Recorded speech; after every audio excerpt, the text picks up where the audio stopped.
In our last video, we looked at two of the most fundamental common pieces of things that we deal with in mathematics, in algebra at least, right? They both start with an E, and they're easily confused, but we need to remember what they each are, right? They're not at all the same thing, right?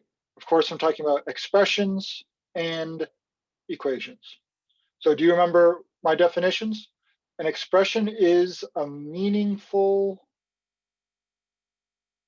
there you go, right? If you don't have that written down, I encourage you to write it down again. Well, write it down for the first time. And if you do have it written down, I encourage you to write it again. The more we write these definitions, the better we will remember them. An expression is a meaningful collection of numbers, variables, operations, and/or grouping symbols. Now, what do we do with expressions? Well, there are two verbs that we use more than anything else when dealing with expressions. One of them starts with an S, but it's not solve, right? When we say solve, that only applies to equations or inequalities, which are basically a type of equation, right? Inequalities are also statements about two expressions. We'll talk about inequalities later. For now, an equation is a mathematical statement that two expressions have the same value. And if I have an equation like 3 plus 2 equals 4 plus 1, that's kind of boring. Or maybe the equation 3 plus 2 equals 7, also boring. This is an equation, it's just a false statement, right? Equations don't have to be true. You can have a statement, the sky is, the moon is made out of green cheese, right? That is not a true statement. My name is Napoleon Bonaparte. That's a statement. It's just a false statement, right? This expression is not in fact equal to this expression. This has a different value than this does. This is a true statement. This expression does have the same value as this one. Most of the time when we have an equation, for it to be kind of useful, it's going to include a variable, right? Something like 3 plus x equals 7. A nice looking 7 there, right? And then of course we want to know, well, what value for x is going to make this a true statement? When we solve an equation,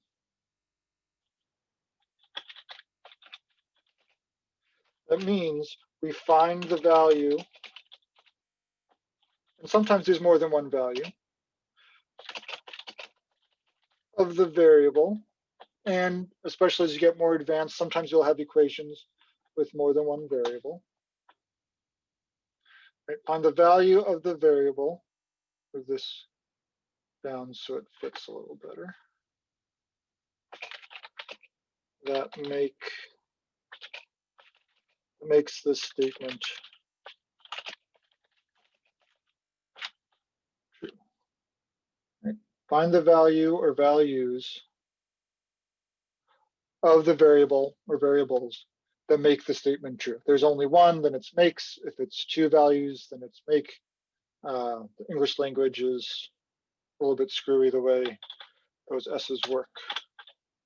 But this isn't an English class, so wherever you put your parentheses with the S, just try to make sure you have this written down. Right? For this statement, there's only one value that X could have that is going to make this true. Right? And I hope you all know what that value is. 3 plus 2 is not 7. 3 plus 95,000 is not 7. Only 3 plus 4 has a value of 7. So for this green statement to be a true statement, then X must be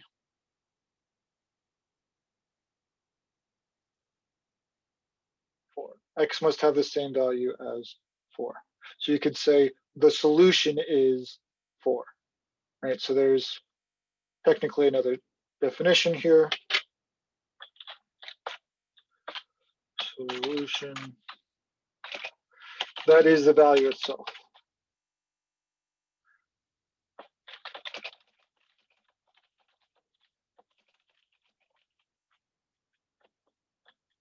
And makes. Right, so you could say solve means find the solution, right?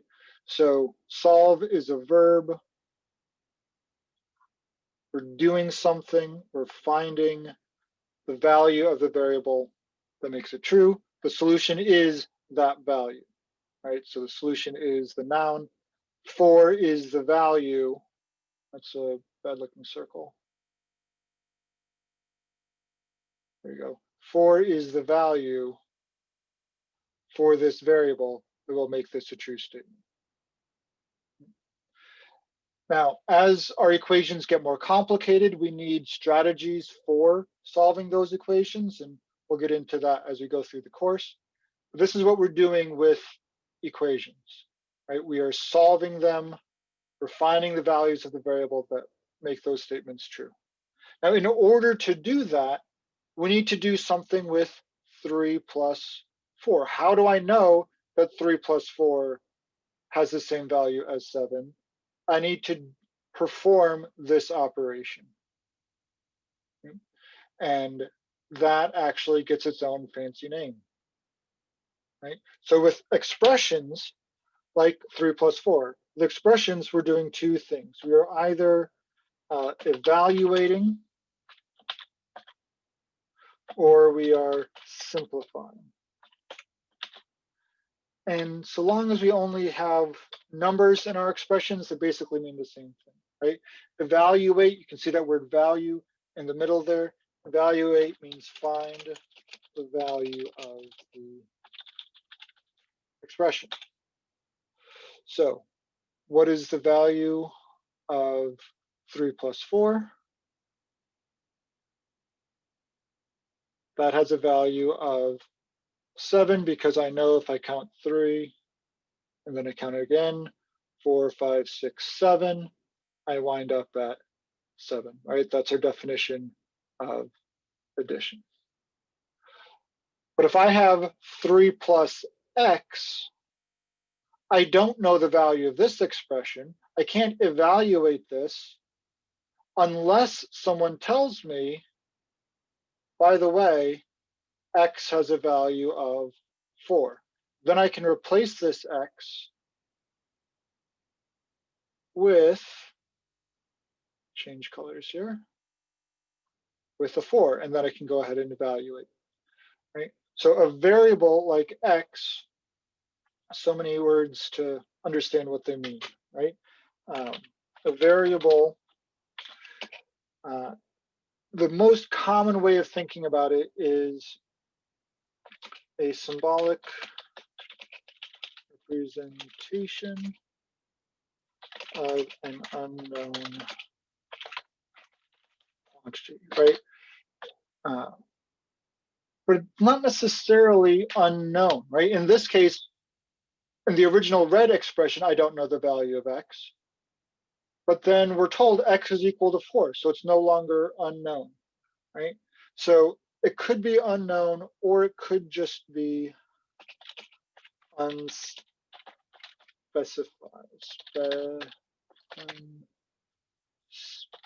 Unspecified, there we go.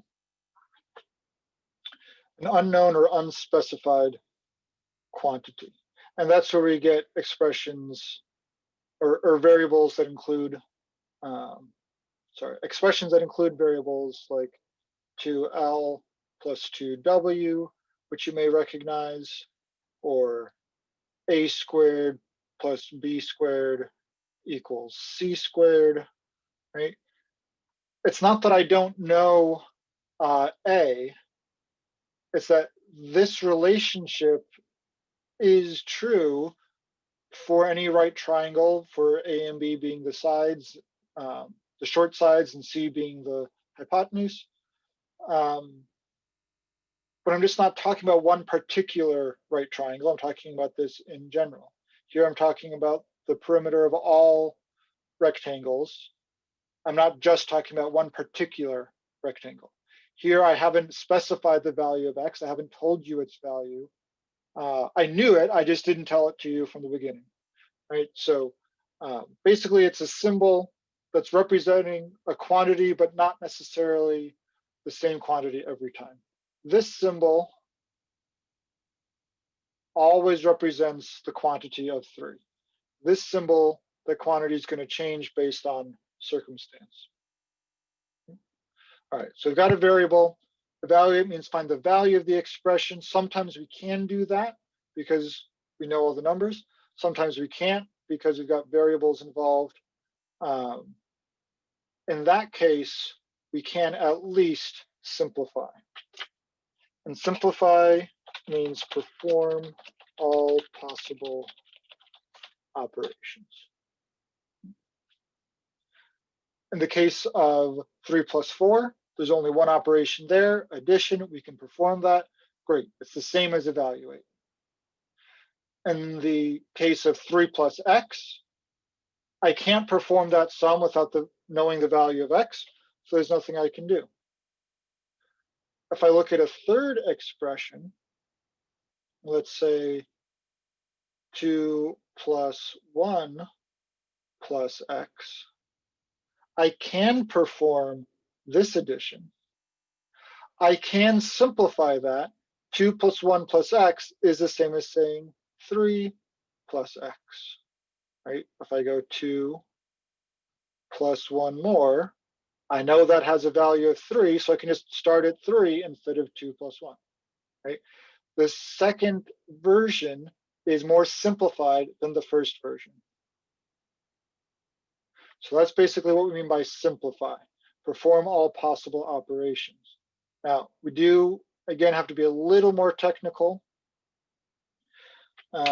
because it doesn't just mean that. Perform all possible operations is the basic definition of it, but we also have to follow standard conventions of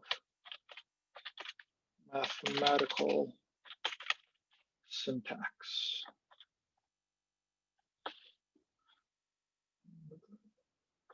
There we go. So what does that mean? Well, syntax is just like the rules of grammar, right? In English, we end a sentence with a period. We start a sentence with a capital letter, usually, right? That's syntax, right? What do these dots mean? What does it mean to be a subject and a verb in the sentence? How do we know? What's the subject versus the object? All of that is syntax, right? So mathematical syntax, that's things like, okay, we have to simplify fractions. Well, what do we mean by that? Well, we mean you shouldn't have any common factors left in the numerator and denominator. As we deal with more complicated expressions, the rules for which version of that expression is the most simplified are just kind of based on standard convention here. It's not that some operations are better than others, it's just kind of what we've agreed is considered simplified, right? So one of those rules is you shouldn't have parentheses, shouldn't have grouping symbols in your simplified expression, right? So we'll deal with that on a case-by-case basis as we go along. But with expressions, we're either going to evaluate them, if possible, or we'll just simplify, which is kind of a more broad term. We can simplify 3 plus 4. We can evaluate 3 plus 4. We can simplify 2 plus 1 plus x to 3 plus x. I can't evaluate 2 plus 1 plus x because I don't know its value. I just know it's 3 plus x, but until someone tells me the value of x, I can't do anything with it, right?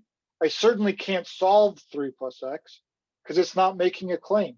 I'm not saying this is true or false. I'm just saying x more than 3 has some value, or 3 more than x. But we'll get into 4 more than 3 versus 3 more than 4 in the next video.